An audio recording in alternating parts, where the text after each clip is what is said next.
Alright, hello everyone. Today's Monday the 8th of April, and I thought today I would film a 1970s makeup look, which is a part of this little era series that I've got going on at the moment. I've done 2000s, 1990s, 1980s, and now we're up to 1970s. And I thought for today, I don't normally talk in my makeup videos, and I just wanted to see how I kind of go with this and see how, if talking in these is going to make a little bit of a difference, just so you guys can probably follow along a little bit easier. I'm getting a bit more used to talking to myself and to a camera. So yeah, I thought I'd give it a go.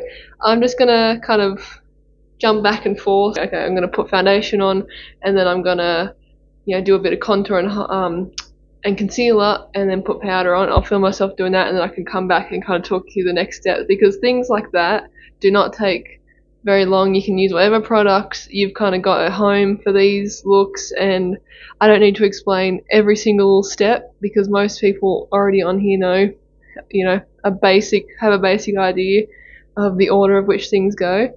But anyway, to start off with, in case anyone doesn't really know, we're going to start off with foundation.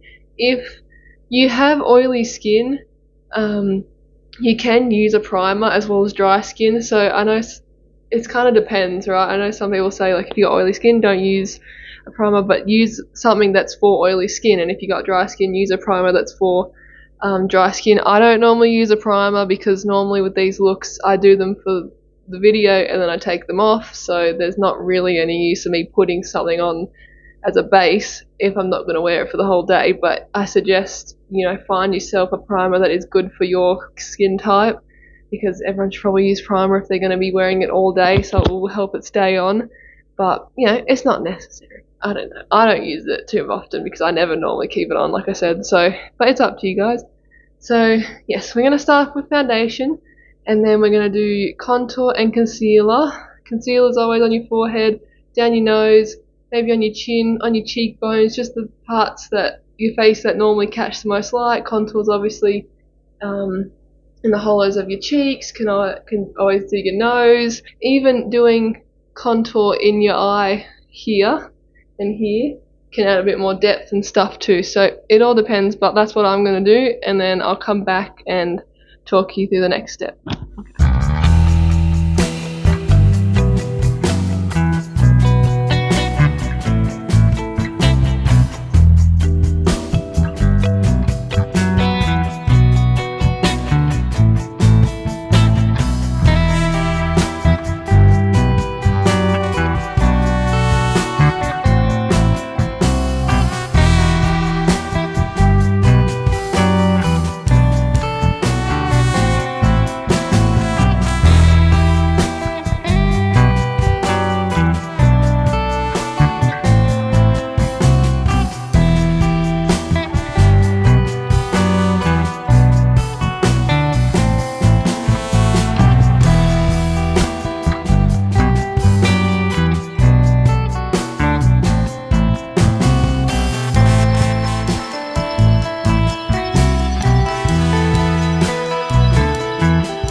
So now we've got our base. This is going to be the base for the 1970s makeup look.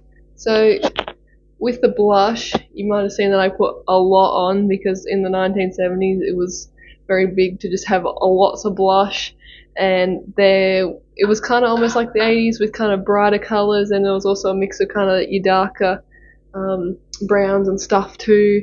But the look I'm doing today, we're going to use like a green colour for the eyes and maybe like a neutral kind of nude lip gloss because they kind of made the eyes a lot brighter, and there's a little bit of eyeliner.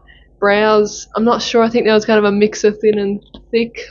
So yes, I didn't mention blush before, but I applied blush only because if you have liquid blush, obviously apply that, because the next step will be to powder all this, and then we're going to use a powdered blush, powdered contour to, you know, set everything that's on my face. And I know people did the whole baking trend. I don't know if that's still a thing, but that can make your makeup look very cakey, especially if you have cheaper products. It isn't always the best thing. I don't know why that trend was a thing, but it really just depends, obviously, like on your makeup products and the price of them and the quality of them. But it's, you know, you only need a little bit. You might have seen I only put a little dab there and a little dab there for the concealer, because that's all you need, and my eyes still look a lot brighter than, you know, putting a whole bunch on and then setting it with more powder and just caking it and making it cakey and adding layers that you don't need. So just, you know, keep it light. You can use a full coverage foundation that will still give you like a really nice look, and it will still be, yeah, it's a little bit thicker, but it can still give you that kind of nice, yeah, nice finish. And I normally do like using a full coverage foundation, mainly this one. It just sits really nicely. It doesn't feel too heavy on my face or anything. But yes, also less powder is better. Just trying to keep everything as light as possible. So yeah, so we're just going to go light with the makeup. That's normally what I do anyway. Obviously, each their own.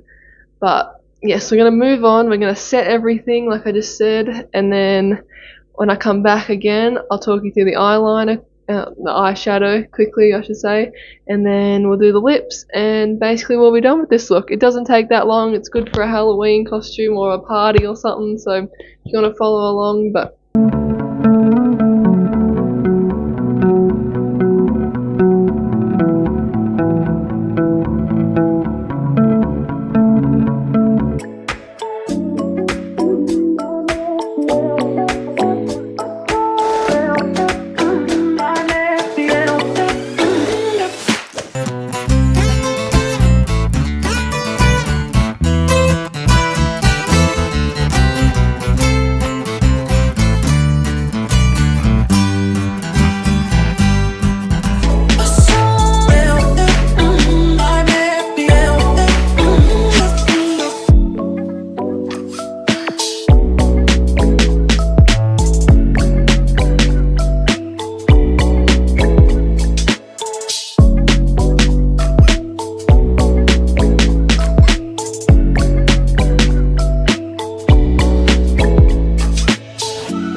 next is going to be the eyeshadow. So like I mentioned earlier, we're going to use a green. Probably a few of these ones in the corner here, just to make like a nice little gradient. Nothing too fancy, because it was mainly just kind of the one or two colours on the lid. And we're also going to add a little bit of eyeliner just to the top line there. Probably won't do a wing. And then I'm going to just do like a nude lip, and that should basically be the look done. And I'm going to leave my brows. I always normally leave my brows with these looks because can't really change them, and I'm not going to go to all the effort to try and cover them and make them look different to what they are. Maybe when I do a 1930s look, but even then it doesn't matter. But yes, leave the eyebrows. If you want to fill your eyebrows in, just use an eyebrow pencil and go from there. But yes, we're going to do eyeshadow and lips, and then we'll be done.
come closer.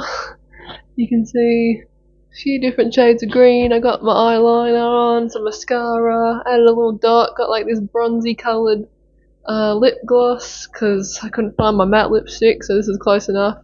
You can kind of twist this to make it useful for you.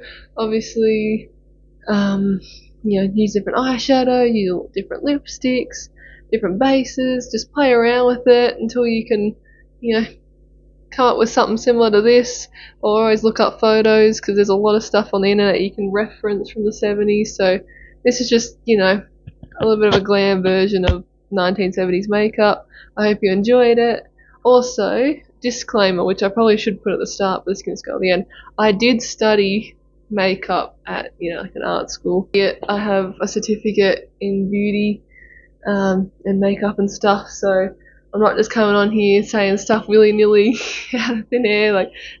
I did go to TAFE for like a year or so to learn all this kind of basic makeup stuff, so yes, I'm not just one of those people that thinks that they know everything. If I am wrong, let me know down in the comments. I'm always happy to definitely get new tips and always continue to learn everything that I can about makeup because it is something I'm passionate about.